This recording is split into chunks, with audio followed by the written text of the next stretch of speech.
Okay, so here's the exciting part. This is going to be the direction that we're headed because we are going to be using these identities to solve trig equations. That's what we're building up to. So I'm going to show you how to prove this identity by using the double angle identity. So we learned from the last videos that cosine 2 theta is 1, well not it's 1, I just have a 1 out front, minus the cosine 2 theta identity, if you look in your notes, is cosine squared theta minus sine squared theta.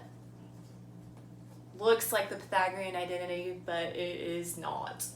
Then we have over, I know the sine 2 theta identity is 2 sine theta cosine theta.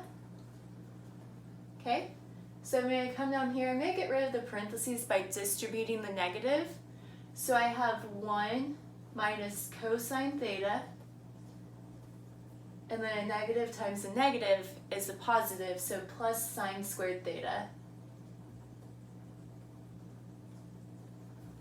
All over, oops, I forgot my squared on the cosine, that's kind of really important, over 2 sine theta cosine theta. Okay, now this cosine squared theta minus sine squared theta, that is not the Pythagorean identity. However, because they put a 1 right here, we can use the Pythagorean identity because if I go out here and do some scratch work, I've got sine squared theta plus cosine squared theta equals 1. If I subtract cosine to the other side, so I have sine squared theta equals 1 minus cosine squared theta. This right here, 1 minus cosine squared theta, is the same thing as sine squared theta. So I'm going to replace it. So be on the lookout for those Pythagorean identities, but be careful with them too. So I'm going to replace this with sine squared theta. So I have sine squared theta plus sine squared theta all over 2 sine theta cosine theta. Okay, sine squared theta plus sine squared theta, I've got 2 of them.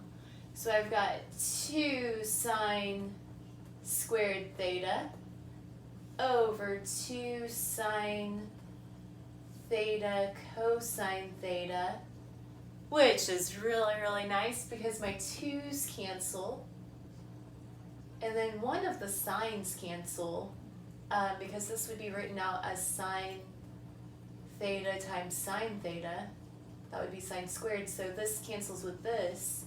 So I'm just left with sine over cosine. So that equals sine theta over cosine theta, which is awesome because that is tangent theta, which is what we want. All right, you guys, go ahead and try your homework.